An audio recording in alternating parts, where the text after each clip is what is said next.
সেটা তুলে ধরলেন।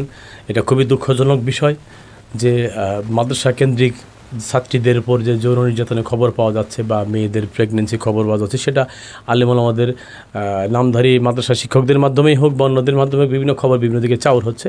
এটা খুব দুঃখজনক বিষয়। আমরা জাতি হিসাবে এটা খুব লজ্জা বোধ করি, আশা করি না। তবে বিষয় হচ্ছে মাদ্রাসায় এসব ঘটনা অতীতেও ঘটে এসেছে, এগুলোর খবর কম বেশি পাওয়া গেছে, বিভিন্ন জায়গায় শোনা যায়। কিন্তু সমস্যাটা হচ্ছে কোথায়? খুলুসিতের অভাব।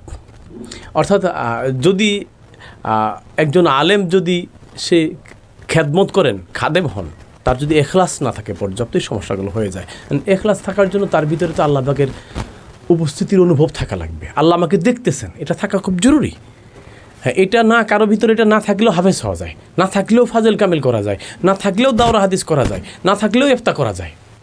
কিন্তু আল্লাহ পাকের উপস্থিতি, আল্লাহ যে বান্দাকে দেখতেছেন, এই তাকওয়ার যে একটা স্তর, এই লেভেলটা, এই খুলুসিয়তটা আলেমদের ভিতরে আসা খুব জরুরি। আর সেটা আসে না কেন, সেটার প্রশ্নের বিষয়। আমি মনে করি গোড়ায় গলত। তার কারণ কি হচ্ছে, আল্লাহর কাছ থেকে তাকওয়ার যে তাকওয়াবান হওয়ার যে রহমত, এটা আল্লাহর কাছ থেকে পাইতে হয়।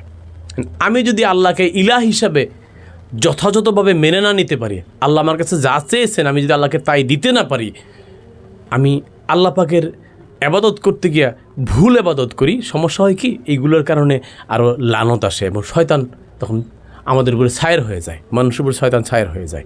আমি মনে করি যে আলেমুল আমাদের আত্মশুদ্ধি খুবই জরুরি। এটা খুবই জরুরি। প্রত্যেকটা ক্লাসে আত্মশুদ্ধির জন্য আলাদা পাঠ থাকা উচিত। প্রত্যেকটা মাদ্রাসায় যেমন সাপ্তাহিক 1-2 করে ক্লাস হয় এটার ব্যাপারে, হ্যাঁ, কিন্তু এটার সংখ্যায় বাড়ানো উচিত। পাশাপাশি নিজেদেরকে নিজে আত্মচর্চা করার জন্য আমি কতটুকু ইমানদার হতে পেরেছি, এই বিষয়গুলো নিজের ব্যাপারে তাকলিফ করা উচিত। আলেম যদি নিজেকে নিয়ে গবেষণা না করে, তাহলে সে জাতির জন্য কিছু করতে পারবে না। আমি এটাই মনে করি যে এগুলো থেকে আমাদের বের হওয়া খুব জরুরি এবং এই জন্য আলেম সমাজকে সংশোধন হওয়া লাগবে।